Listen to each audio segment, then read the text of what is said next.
Something extraordinary just happened in Pokrovsk that the mainstream media won't tell you about.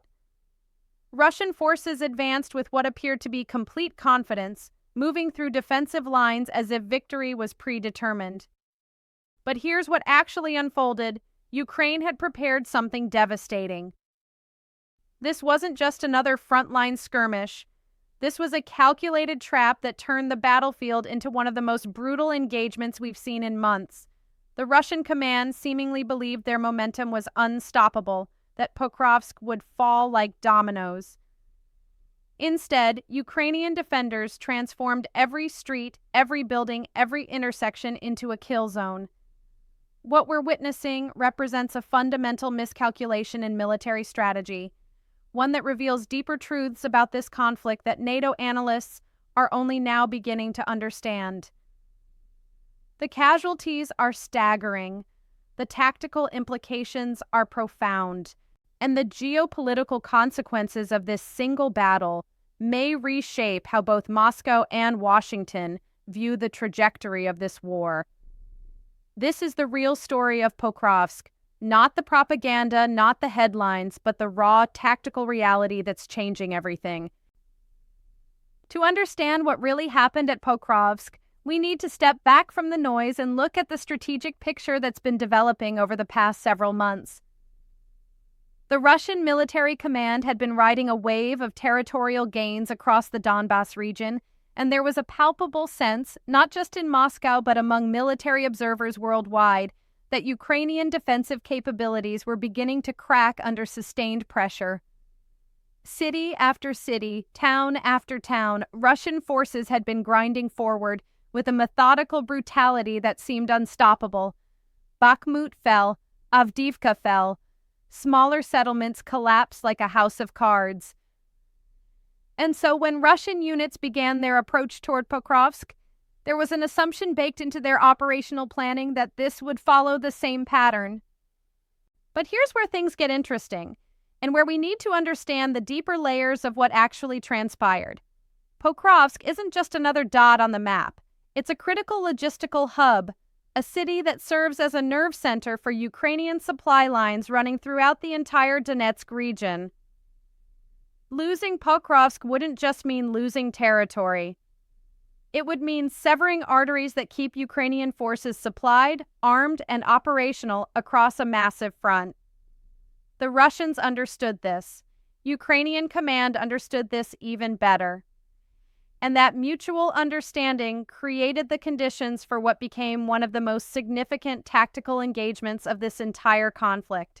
What the Russian planners seem to have missed, or perhaps underestimated, was the sheer determination and preparation that Ukrainian forces had invested in defending this specific location. We're not talking about hastily erected defenses or last-minute fortifications. Ukrainian military engineers had spent weeks, possibly months, turning Pokrovsk into something approaching a fortress. Every approach route had been carefully analyzed. Every potential avenue of advance had been mapped, studied, and prepared with overlapping fields of fire. Buildings were reinforced and converted into strongpoints.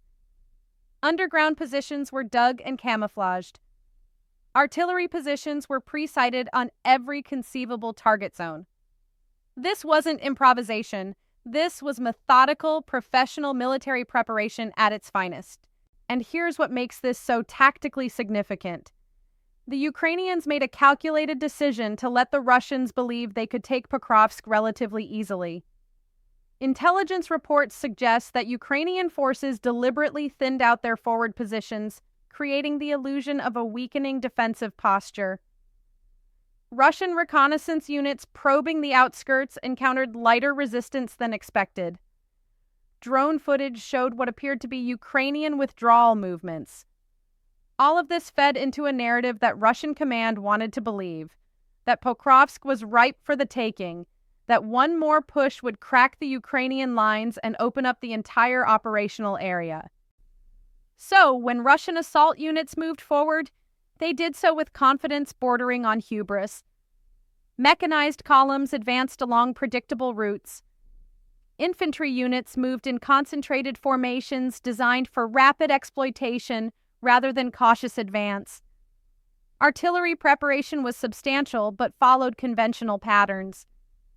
Everything about the Russian approach suggested they expected resistance but believed it would be manageable, something they could overwhelm through firepower and momentum.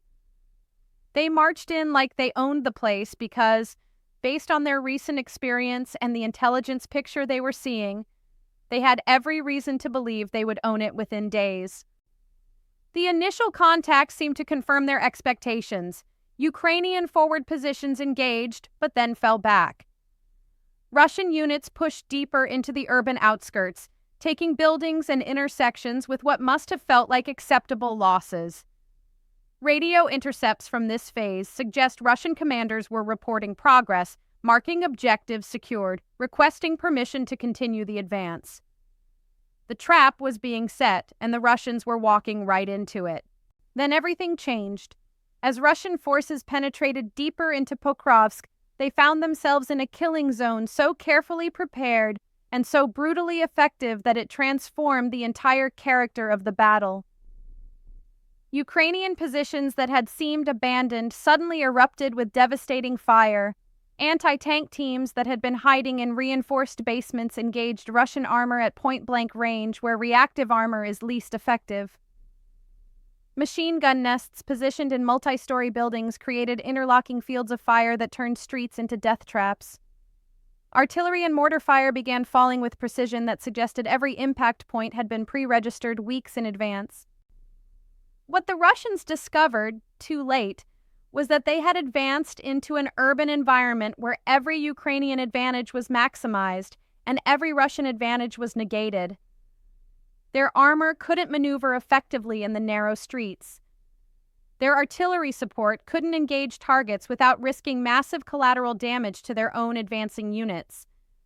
Their air support was largely ineffective in the dense urban terrain where friend and foe were intermixed at ranges measured in meters rather than kilometers. Meanwhile, Ukrainian defenders were fighting from prepared positions with clear sight lines, pre-positioned ammunition, and intimate knowledge of every building, every alley, every possible route of advance or retreat.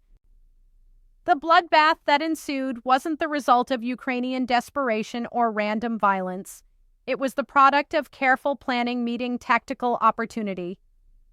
Russian units found themselves unable to advance, unable to retreat without suffering catastrophic casualties, and unable to effectively employ the combined arms tactics that had served them so well in open terrain.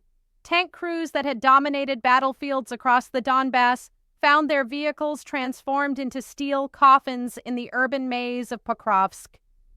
Infantry squads that advanced with confidence found themselves isolated, surrounded, and systematically destroyed by defenders who knew exactly where to position themselves for maximum effect. Now, let's talk about what this means in the broader context of the conflict, because this isn't just about one battle or one city. What happened at Pokrovsk represents a fundamental shift in how this war is being fought and how both sides are adapting to each other's capabilities. The Russian military had developed a playbook based on artillery superiority, grinding attrition, and methodical advance. It worked in Bakhmut, it worked in Avdiivka, it was working across multiple sectors of the front. But that playbook assumed Ukrainian forces would continue fighting in ways that allowed Russian advantages to be brought to bear. At Pokrovsk, Ukrainian command threw out that script entirely. Instead of trying to hold every meter of ground, instead of engaging in the kind of attrition warfare that favors the side with more artillery and more ammunition, they created conditions where Russian forces would be forced to fight on Ukrainian terms. They transformed urban terrain into a strategic asset rather than just another battlefield. They used deception and tactical patience to draw Russian units into positions where all their advantages evaporated. The casualties on the Russian side appear to have been severe enough that it's forced a complete operational pause in that sector. Units that advanced into Pokrovsk expecting to achieve a breakthrough instead found themselves pulled back, reconstituted, or in some cases effectively destroyed as combat-effective formations. The loss of armored vehicles in particular seems to have been substantial. tanks, infantry fighting vehicles, and armored personnel carriers knocked out in numbers that suggest this wasn't just a tactical setback, but an operational disaster. And here's what the Western media largely isn't reporting. The psychological impact of this kind of defeat reverberates far beyond the immediate battlefield. Russian soldiers who survive Pokrovsk are going to carry that experience with them. They're going to be more cautious, more hesitant, less willing to believe their commanders when they're told the next objective will be easy. That erosion of tactical confidence is something no amount of artillery preparation can compensate for. It changes how units perform under pressure, how aggressively they prosecute attacks, how willing they are to take risks. But we also need to be clear-eyed about the limitations of what Ukraine achieved here. This was a defensive victory, and while it was tactically brilliant and operationally significant, it doesn't fundamentally alter the strategic balance of the war. Ukrainian forces stopped a Russian advance and inflicted severe casualties, but they did so by fighting from prepared defensive positions with all the advantages that entails. The question that military analysts are now asking is whether Ukraine can translate defensive successes like Pokrovsk into operational momentum that allows them to retake lost territory. That's a much harder challenge because the dynamics of offensive operations are completely different. When you're attacking, you're the one exposing your forces to defensive fire. You're the one trying to advance across open ground while the enemy shoots at you from prepared positions. You're the one taking casualties to gain ground rather than inflicting casualties to hold it. The tactics that worked so brilliantly for Ukraine at Pokrovsk don't necessarily transfer to offensive operations, and that's a problem that Ukrainian command is acutely aware of. There's also the question of sustainability. The kind of defense that Ukraine mounted at Pokrovsk requires enormous amounts of ammunition, particularly artillery shells and anti-tank weapons. It requires well-trained troops who can execute complex tactical plans under extreme pressure. It requires intelligence and reconnaissance capabilities to know exactly when and where the enemy is coming.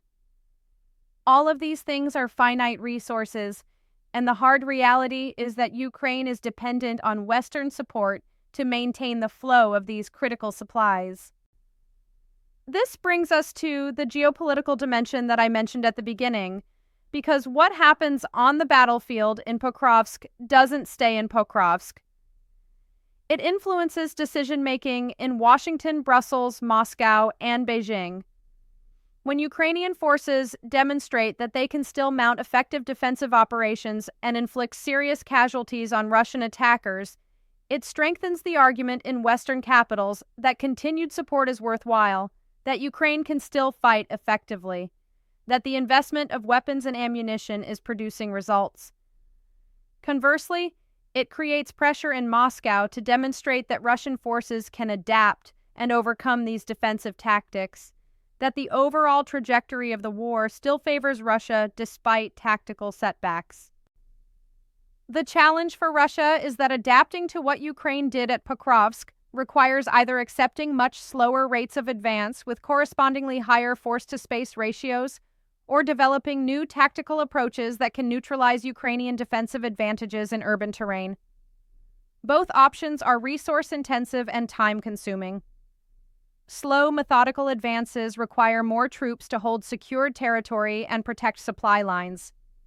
New tactical approaches require training, experimentation, and probably a certain number of costly failures before they start working effectively. Meanwhile, the Ukrainian calculation is equally complex. They've demonstrated they can fight effective defensive battles, but defense alone doesn't win wars. At some point, if Ukraine wants to recover lost territory and achieve anything resembling their stated war aims, they need to transition from defense to offense.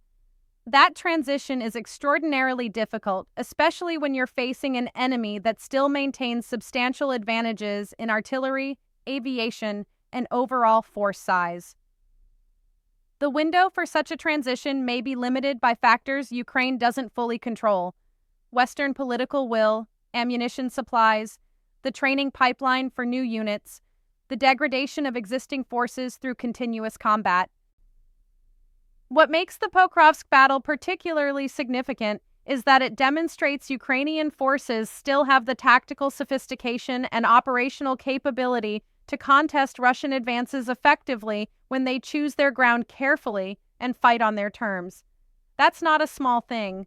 After months of losing territory, after the fall of major cities like Bakhmut and Avdiivka, there were serious questions about whether Ukrainian forces had the capability to mount the kind of defense they executed at Pokrovsk.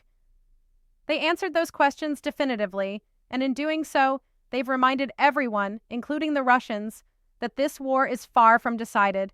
The broader lesson here transcends the specific details of this one battle. What we're seeing is how modern warfare actually works when both sides are reasonably competent, reasonably well-equipped, and fighting with genuine strategic stakes on the line. This isn't like the conflicts we've seen over the past few decades where one side has overwhelming technological superiority and can simply impose its will through firepower and precision strikes. This is attritional warfare with a technological edge, where tactics, preparation, and intelligent use of terrain can still trump raw combat power. For those of us watching this conflict and trying to understand where it's heading, Pokrovsk offers some important insights. First, neither side has developed a decisive tactical or operational advantage that would allow them to fundamentally change the character of the war.